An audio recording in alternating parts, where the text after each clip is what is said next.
सुदूरपश्चिम प्रदेशको विकासप्रति समर्पित दिनेश एफएम 93.8 मेगाहर्जसँगै लम्कीको लम्की एफएम दिनेश खबरको फेसबुक पेज, मोबाइल र अनलाइनबाट समेत एकैसाथ प्रसारण भइरहेको बिहान 6:30 बजेको दिनेश खबरमा रक्षा भट्टको नमस्कार।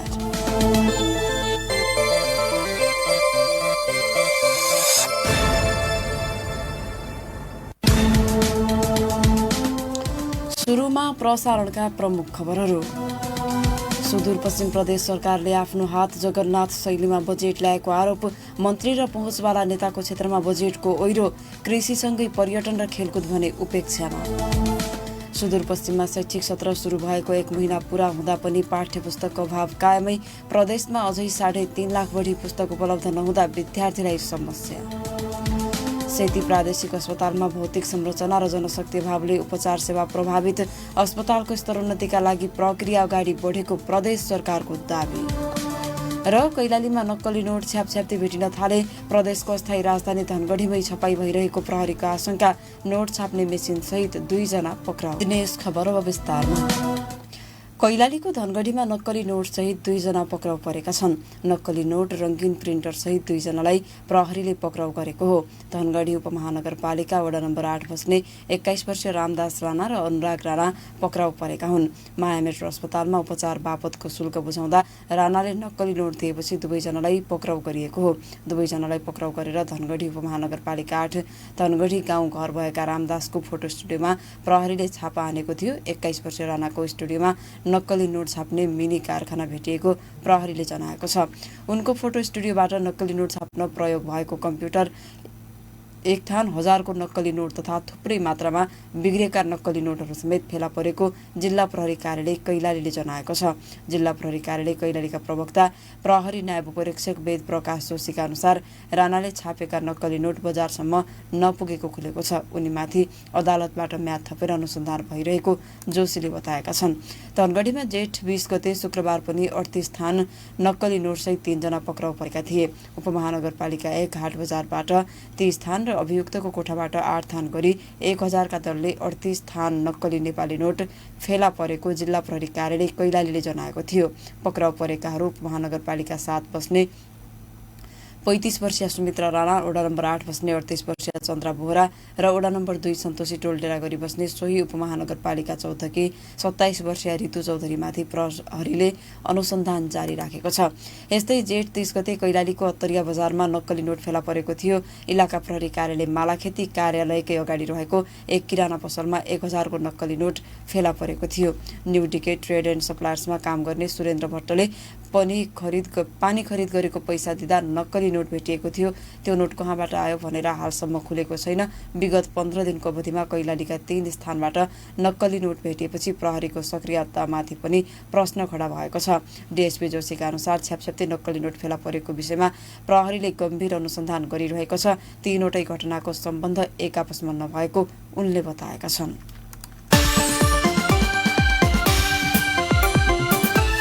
सुदूरपश्चिम प्रदेश सरकारले आफ्नो हात जगन्नाथ शैलीमा बजेट ल्याएको आरोप लागेको छ। पहिलो प्रदेश सरकारले बुधबार अन्तिम बजेट ल्याएकोमा उक्त बजेट आफ्नो हात जगन्नाथ बनेको आरोप लागेको हो। प्रदेश सरकारका मन्त्रीले आफ्नो निर्वाचन क्षेत्रमा बजेटको ओइरो नै लगाएको देखिएको छ।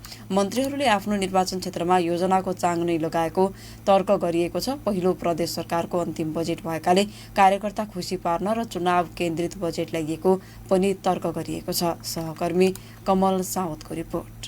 सुदूरपश्चिम प्रदेशका आर्थिक मामिला मन्त्री प्रकाश रावलले बुधबार आर्थिक वर्ष 2079-80 का लागि प्रदेश सभामा बजेट प्रस्तुत गरे। मन्त्री रावलले 36 अर्ब 74 करोड 64 लाख 65 हजार बजेट प्रस्तुत गरेका हुन्। प्रदेशको पहिलो सरकारको अन्तिम बजेट मन्त्री केन्द्रित भएको आरोप लागेको छ। पहुँच तथा शक्तिमा रहेका मन्त्रीहरूले आफ्नो क्षेत्रमा बजेटको ओइरो लगाएको आरोप लागेको हो। सुदूरपश्चिमका पूर्व अर्थमन्त्री जफर बहादुर बोहरा, मलाई के लाग्छ भने दुईटा पार्टी मिडिया भएर बसेका छन् र एउटा पार्टीले अत्यधिक रूपमा बजेटको अंश परिचालन गरेको देखिन्छ। आन्तरिक रूपमा नै माननीय मन्त्रीज्यू जो हुनुहुन्छ त्यहाँ गठबन्धनका, जसले मन्त्रालयको भूमिकामा बढी हुनुहुन्छ यो बजेट बनाउँदाखेरिमा, उहाँले आफूतिर तानेको र अरू मन्त्रालयका मान्य मन्त्रीजीहरू मिलेर छन् र सांसदजीहरूलाई पनि खासै ठुलो अंश दिएको जस्तो मलाई लाग्दैन। त्यसले गर्दाखेरिमा वार्षिक विकास कार्यक्रमको पुस्तिका नपरेर धेरै कुराहरू भन्न सक्ने अवस्था छैन। तर समग्रमा हेर्दाखेरिमा जुन अध्यक्षका आकांक्षा गरिएको थियो। 5 वर्षको बजेटमा सबैभन्दा एकदमै कमजोर बजेटको रूपमा मैले यसलाई लिएको छु र यसलाई कार्यान्वयनको चुनौती नै रहनेछ। सुदूरपश्चिम प्रदेश सरकारले कुल बजेटको झण्डै आधा बजेट भौतिक पूर्वाधार निर्माणका लागि विनियोजन गरेको छ,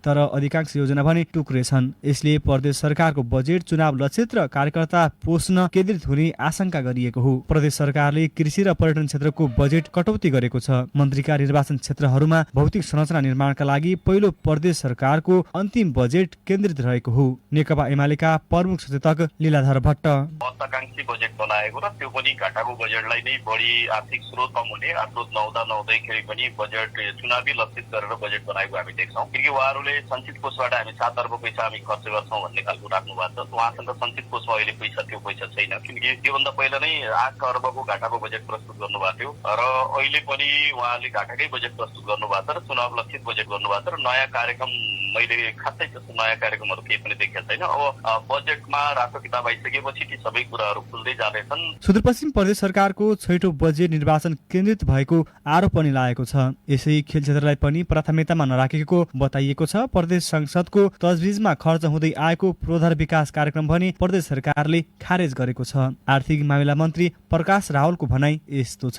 बहुवर्षीय योजनाहरूलाई प्रमुख प्रायोरिटीको रूपमा अगाडि बढाएका छौँ र प्रदेश गौरव र बहुवर्षीय क्रमागत आयोजनाको लागि निरन्तरता दिने काममा बजेट केन्द्रित भएको छ भने पालिका केन्द्रसम्म सडक पुर्याउने र त्यसको स्तरोन्नतिका लागि पनि बजेटको व्यवस्थापन भएको कुरा यहाँहरूलाई अवगत गराउन चाहन्छु। खास गरी यस वर्षको बजेटले हाम्रो प्रदेशलाई विद्युत उत्पादनसँग प्रमुख तरिकाले जोड्ने हिसाबले प्रदेशले चाहिँ 2टा हाइड्रोको चाहिँ डिपिआर तयार गरिसकेको हामीलाई रिपोर्ट प्राप्त भएको छ। चालु आर्थिक वर्षमा पनि शक्तिको आडमा योजना छनौट र कार्यान्वयन भइरहेका छन्। योजना कार्यान्वयनमा कमिसन पनि मन्त्रीसम्म नै पुग्ने गरेको आरोप लाग्दै आएको छ। दिनेश खबरका लागि कमल साउद, धनगढी।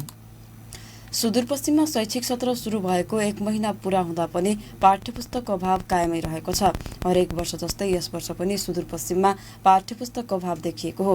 सुदूरपश्चिमका सरकारी विद्यालयमा अध्ययन गर्ने विद्यार्थीलाई 22 लाख सेट बढी पुस्तक आवश्यक पर्ने गरेका छन्।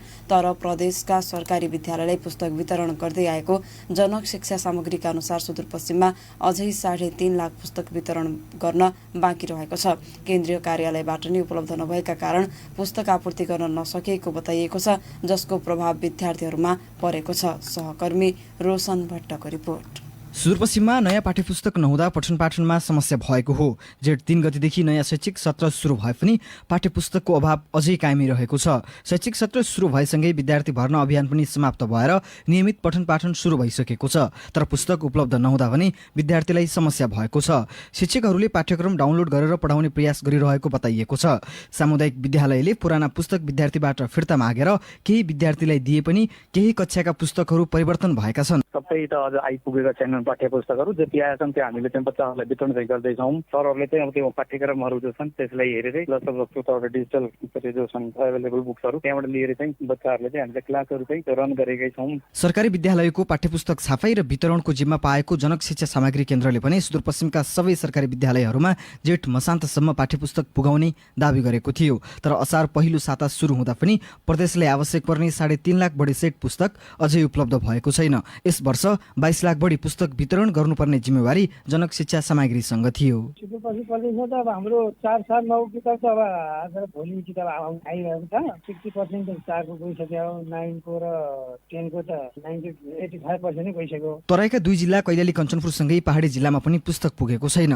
केन्द्रबाट नआएका कारण प्रदेशमा वितरण गर्न नसकिएको बताइएको छ। विगतका वर्षहरूमा पनि कतिपय विद्यालयका विद्यार्थीले शैक्षिक सत्र सकिँदा पनि पुस्तक नपाएको गुनासो आएको थियो। यस वर्ष पनि सोही अवस्था सिर्जना हुने संकेत देखिएको छ। जनक शिक्षा सामग्रीले अहिले पनि असारको 15 गतेसम्म पुस्तक वितरण गरिसक्ने दावी गरेको छ। जनक शिक्षा सामग्री केन्द्र लिमिटेड सुदूरपश्चिम प्रदेश कार्यालयका निर्देशक ध्रुवराज पन्त। 15 गतेसम्म चाहिँ 6-8 सम्म सबै किताब वितरण गरिसक्ने इन्डस्ट्री नै छ। अब केन्द्रले छपाई गर्दै पढाउँदै गरे केन्द्रबाट आएसम्म मैले मान्ने हो। मैले पनि यति लक्ष्य छु यति भन्छु, त्यो मितिमा किताब आइपुगेन भन्छ, मैले पनि त्यो भने पुर्याउन सक्छ। जनक शिक्षा सामग्रीले स्थानीय तह निर्वाचनका लागि मतपत्र छाप्नु परेकाले पाठ्यपुस्तक छापाईमा केही ढिलाइ भएको दावी गरेको छ। दिनेश खबरका लागि रोशन भट्ट, धनगढी।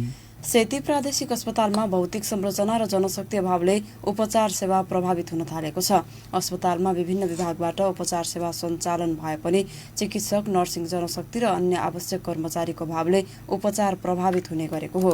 प्रादेशिक अस्पतालमा भौतिक पूर्वाधारको अभावले सेवा विस्तारमा समस्या भएकोले अस्पतालको स्तरोन्नति गर्न प्रदेश सरकारलाई आग्रह गरिएको छ। प्रदेश सरकारको सामाजिक विकास मन्त्रालयले अस्पतालको विकास र स्तर वृद्धिका लागि कुनै कसर बाँकी नराख्ने जनाएको छ। सहकर्मी नारायण अवस्थीको रिपोर्ट। सेती प्रादेशिक अस्पतालमा भवन र चिकित्सक लगायत स्वास्थ्य जनशक्तिको अभावले उपचार सेवामा समस्या हुने गरेको छ। अस्पतालमा प्रदेशका सबै जिल्लाबाट बिरामी आउने भए पनि पुराना अस्पताल भवन, अपर्याप्त ठाउँ र दरबन्दी अभावले सेवा प्रदान गर्न समस्या भएको बताउँदै अस्पतालका प्रमुख medical superintendent doctor Hemraj Pandey, सबैभन्दा ठुलो कुरा एउटा जनशक्ति नै हो। त्यसपछि चाहिँ यहाँको चाहिँ विभागीय फान्डहरू यिनीहरू चाहिँ इम्प्लिमेन्ट गर्नको लागि चाहिँ स्पेसको चाहिँ कमी नै हो। अहिले नै बिरामीको चापले गर्दाखेरि हाम्रो ओपीडी अस्तव्यस्त, वार्डहरू अस्तव्यस्त भइरहेछ। सेती प्रादेशिक अस्पतालको प्रसुति उपचार सबैभन्दा पुरानो भवनमा हुने गरेको छ। सबैभन्दा बढी गर्भवती महिला उपचार गर्न सेती प्रादेशिक अस्पतालमा आउने भए पनि दरबन्दीमा एकजना मात्रै स्त्री तथा प्रसुति रोग विशेषज्ञ र एकजना काजमा कार्यरत छन्। थप चिकित्सक करारमा व्यवस्थापन गर्दा जुनसुकै समयमा पनि अस्पताल छोडेर जाने समस्या हुने गरेको बताइएको छ। अस्पतालमा विशेषज्ञ डाक्टर सहित नर्सिङ जनशक्तिको अभाव हुँदा उपचार सेवामा समस्या हुने गरेको बताउँदै वरिष्ठ प्रसुति रोग विशेषज्ञ डाक्टर खगेन्द्र भट्ट, जनशक्तिको अभाव प्रदेश अन्तर्गत म एकजना चाहिँ सङ्घबाट चाहिँ एकजना डाक्टर साहब आउनु भएको छ काजमा। अन्य डाक्टर साहबहरूको करारमा लिए उहाँहरू अब कोही 3 महिना बस्नुहुन्छ, कोही 6 महिना बस्नुहुन्छ, अब आफ्नो अपर्च्युनिटी पाए पनि छोडेर पनि जानुहुन्छ। त्यसले गर्दाखेरि चाहिँ हामीलाई जनशक्तिको चाहिँ एकदमै अभाव। विगतमा सेकेन्डरी लेभलको उपचार हुने सेती प्रादेशिक अस्पतालमा अहिले टर्सरी लेभलको उपचार सेवा प्रदान हुने गरे पनि जनशक्ति अभावले सेवा प्रवाहमा समस्या भइरहेकोले सरकारले जनशक्ति व्यवस्थापनमा ध्यान दिनुपर्ने बताउँछन् वरिष्ठ नाक कान घाँटी रोग विशेषज्ञ डाक्टर अशोक श्रीपाइली। अहिलेसम्म सेती चाहिँ सेकेन्डरी लेभल छ। सेकेन्डरी लेभल भनेको अञ्चलस्तर हुँदा अहिलेको संरचना पनि सेकेन्डरी लेभलकै छ, जहाँ चाहिँ सेतीले गर्न सक्ने अहिलेको क्षमतामा भनेको चाहिँ एउटा सामान्य किसिम सेकेन्डरी लेभलको सेवा दिन सक्ने, सामान्य किसिमको बिरामीको उपचार गर्ने, हर्निया, हाइड्रोसिलहरू, एपेन्डिक्सहरू गर्ने। तर अहिले चाहिँ 4-5 वर्षदेखि टर्सरी लेभलमा हामी अपग्रेड भयो, तर यसको ज्यान चाहिँ सेकेन्डरी लेभलकै, त्यसको लागि संरचना र म्यान पावर। सामाजिक विकास मन्त्री गोविन्दराज बोहरालाई अस्पताल व्यवस्थापन समितिले अस्पतालमा बोलाएर समस्याबारे अवगत गराएको थियो। सेती प्रादेशिक अस्पतालको स्तर वृद्धि गर्न कुनै कसर बाँकी नराख्ने बताउँदै मन्त्री बोहरा 300 बेडको बनाउने कुरामा चाहिँ हामी अगाडि बढेका छौँ, सल्लाह भइसकेका छ, जुनै कुराहरू तयारी अवस्थामा छ र यसलाई हामी मन्त्रीमण्डलमा पनि एकचोटि छलफल गरेर यसलाई अगाडि बढाउने उसमा छौँ। र अरू यहाँले जुन प्रब्लम राख्नु भएको छ त्यसलाई मैले नोट पनि गरेको छु। हामी बसेर चाहिँ प्रदेशको मन्त्रालयबाट गर्ने जुन कुराहरू छ त्यसका लागि कुनै कमी हुनेछ हामी चाँडोभन्दा चाँडो तपाईँहरूले पनि यो भित्रको प्रब्लमलाई कसरी समाधान गर्ने भन्ने कुरामा एक्सनमा गइदिनु पर्यो। मन्त्रालय पनि यसमा एक्सनमा जान्छ। सेती प्रादेशिक अस्पताल, महाकाली प्रादेशिक अस्पताल र टिकापुर अस्पताल मिलाएर स्वास्थ्य विज्ञान प्रतिष्ठान सञ्चालन गर्ने प्रदेश सरकारको तयारी भए पनि अहिले भने सेती प्रादेशिक अस्पतालमा बढ्दो बिरामीको चाप तथा चिकित्सक र भवन अभावले उपचार सेवा प्रभावित हुने गरेको छ। दिनेश खबरका लागि नारायण अवस्थी, धनगढी। बाजुराको बुढीगङ्गा नगरपालिकामा असार 23 गते स्थानीय तह निर्वाचन हुने भएको छ। बिहिबार विभिन्न 6 राजनीतिक दलका प्रतिनिधि, मुख्य निर्वाचन अधिकृत, प्रमुख जिल्लाधिकारी तथा सुरक्षा निकायका प्रमुख सहितको सहभागितामा उक्त मिति तय भएको हो। प्रशासन कार्यालयमा बसेको सर्वदलीय बैठकबाट 23 गते चुनाव हुने निर्णय गरिएको प्रमुख जिल्लाधिकारी प्रकाश चन्द्र अधिकारीले बताएका छन्। वैशाख 30 गते निर्वाचन भएको बुढीगङ्गा नगरपालिकामा विवादका कारण पुनः मतदान गर्ने निर्वाचन आयोगले निर्णय गरेको थियो। बुढीगङ्गाको विवाद अध्ययन गर्न निर्वाचन आयुक्त सगुन शमशेर जबरा सहितको टोलीले स्थलगत अध्ययन गरेर फिर्ता गएको थियो। नेकपा एमाले मतगणना हुनुपर्ने माग राख्दै उच्च अदालत दिपालमा रिट दर्ता गरेको छ। हाल उक्त रिट विचाराधीन अवस्थामा रहेको छ। यसै विषयमा सहकर्मी रोशन भट्टले निर्वाचन अधिकृत लक्ष्मण बहादुर कठाससँग कुराकानी गरेका छन्। सर्वदलीय सर्वपक्षीय बैठक सबै चाहिँ यहाँ उपलब्ध भएका राजनीतिक दलहरू सबैको उपस्थिति रह्यो। अब हामी चाहिँ अब सुरक्षा निकाय, जिल्ला प्रशासन कार्यालय, मुख्य निर्वाचन अधिकृतको कार्यालय, निर्वाचन कार्यालय लगायतका सबै सर्वपक्षीय र सर्वदलीय बैठक भएको थियो आज र त्यो बैठकबाट नै सहमति छुटेको छ। तयारी अब कसरी अगाडि बढ्छ? अब चाहिँ यो सर्वदलीय सर्वपक्षीय बैठकले चाहिँ 23 गतेका लागि चाहिँ निर्वाचन मतदानको कार्यक्रम सम्पन्न गर्ने भनेर सिफारिस गरेको छ निर्वाचन अधिकृतको कार्यालयलाई। अब भोलि नै हामीले त्यो सूचना निकाल्छौँ। मतदानको कार्यक्रम अब अगाडि बढ्छ। अधिकांश तयारी त अगाडिकोले नै काम गरिहाल्छ होला त्यसो भए? अन्य अब मनोनयन दर्ता लगायतका कुराहरू त धेरै कुराहरू त पहिले नै सम्पन्न भइसकेका छन्। अब मतदान गर्ने कुरो हो होइन, त्यसका लागि मात्रै अब चाहिँ थप काम गर्नुपर्ने र अन्य कामहरू त पहिले नै भइसकेका छन्। अब त्यस्तो अब फेरि सर्ने त्यस्तो हुने अब सम्भावना त देखिन्छ होइन, अब सर्दैन। यो त हामीले धेरै पटकको छलफलपछि धेरै पटक बैठक राखेर नै यो तय गरिएको, अब सर्दैन। उनी थिए बाजुराको बुढीगङ्गा नगरपालिकाका निर्वाचन अधिकृत लक्ष्मण बहादुर कठायत सहकर्मी रोशन भट्टसँग कुराकानी गर्दै। कैलालीमा 16 वर्षीय किशोरीलाई बलात्कार गरेको आरोपमा एकजना पक्राउ परेका छन्। बलात्कारको आरोपमा जिल्लाको जानकी गाउँपालिकाका 22 वर्षीय हरिशंकर चौधरीलाई पक्राउ गरिएको जिल्ला प्रहरी कार्यालय कैलालीले जनाएको छ। चौधरीले ती किशोरीलाई जेठ 27 गते राति आफ्नै घरमा जबरजस्ती करणी गरेको भन्ने खबर प्राप्त गरेपछि पक्राउ गरेको बताइएको छ। घटनाबारे अनुसन्धान भइरहेको कैलाली प्रहरीले जानकारी दिएको छ।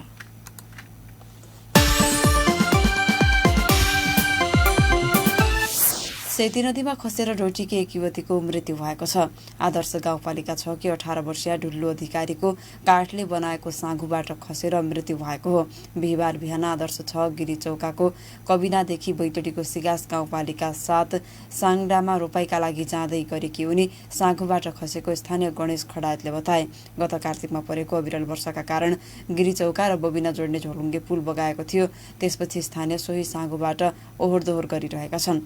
तर वर्षातको समयमा उक्त साँघुबाट विद्यालय जाने, घाँस दाउरा तथा खेत रोप्न जानेहरूलाई समस्या हुने स्थानीय पदम खडायतले बताएका छन्। झोलुङ्गे पुल बगाएपछि आदर्श गाउँपालिका र सिगास गाउँपालिकाले हालसम्म नयाँ पुलका लागि कुनै पहल नगरेको उनको गुनासो छ।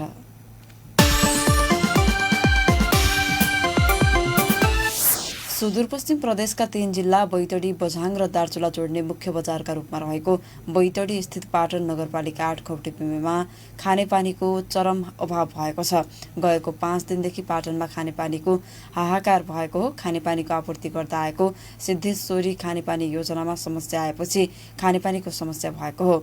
लिफ्टिङ प्रणालीबाट सञ्चालन हुँदै आएको भए पनि हाल त्यस क्षेत्रको विद्युत लाइनमा खराबी आएसँगै खानेपानी अवरुद्ध भएको खानेपानी योजनाका सचिव मोहन ले जानकारी दिए। खानेपानीको हाहाकार हुँदा सो क्षेत्रका होटेल व्यवसायी, कार्यालय, यात्रुहरूलाई समेत समस्या हुने गरेको छ। खानेपानीको समस्या भएपछि निकै समस्या भएको होटेल व्यवसायी सन्तोष राईले बताए। यसैबीच खोडबेमा दमकलबाट खानेपानीको आपूर्ति गर्न थालिएको छ। 5 दिनदेखि अवरुद्ध बनेपछि पाटन नगरपालिकाको दमकलबाट खानेपानीको आपूर्ति गरिन लागि हो। दमकलबाट भए पनि खानेपानीको परिपूर्ति गरिएको खानेपानी उपभोक्ता समितिका अध्यक्ष समेत रहेका पाटन 8 का वडाध्यक्ष हरिश विष्टले जानकारी दिए।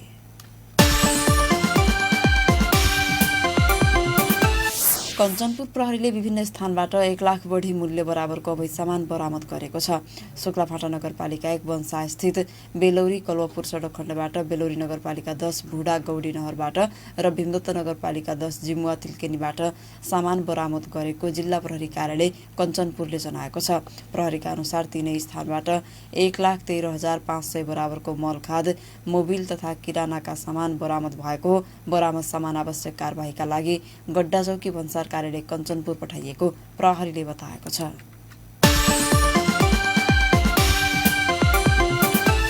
र कञ्चनपुरमा प्रहरीले लागु औषधसहित 3 जनालाई पक्राउ गरेको छ। पक्राउ पर्नेमा कैलालीको लम्कीचुहा नगरपालिका 9 बस्ने 24 वर्षीय कमल बादी, सोही ठाउँ बस्ने 21 वर्षीय विशाल बादी र सोही नगरपालिका 3 बस्ने 25 वर्षीय उकेन्द्र बादी रहेका छन्। उनीहरूलाई पुनर्वास नगरपालिका 4 कारगिल डाँडाबाट 1 ग्राम 18 मिलिग्राम अवैध लागु औषध खैरो हेरोइन, 5 ट्याब्लेट नाइट्रोभेट, नगद 12,185 र 370 भारतीय रुपैयाँ सहित बुधबार पक्राउ गरिएको जिल्ला प्रहरी कार्यालय कञ्चनपुर ले जनाएको छ। यस सम्बन्धमा प्रहरीले थप अनुसन्धान गरिरहेको बताएको छ। प्रसारणको अन्तमा प्रमुख खबरका शीर्षकहरू पुनः एकपटक। सुदूरपश्चिम प्रदेश सरकारले आफ्नो हात जगन्नाथ शैलीमा बजेट ल्याएको आरोप, मन्त्री र पहुँचवाला नेताको क्षेत्रमा बजेटको ओइरो, कृषिसँगै पर्यटन र खेलकुद भने उपेक्षामा। सुदूरपश्चिममा शैक्षिक सत्र सुरु भएको 1 महिना पूरा हुँदा पनि पाठ्य पुस्तकको अभाव कायमै। प्रदेशमा अझै 3.5 लाख बढी पुस्तक उपलब्ध नहुँदा विद्यार्थीलाई समस्या। सेती प्रादेशिक अस्पतालमा भौतिक संरचना र जनशक्ति अभावले उपचार सेवा प्रभावित। अस्पतालको स्तरोन्नतिका लागि प्रक्रिया अगाडि बढेको प्रदेश सरकारको दाबी। र कैलालीमा नक्कली नोट छ्यापछ्याप्ती भेटिन थाले। प्रदेशको अस्थायी राजधानी धनगढीमै छपाई भइरहेको प्रहरीको आशंका। नोट छाप्ने मेसिन सहित 2 जना पक्राउ।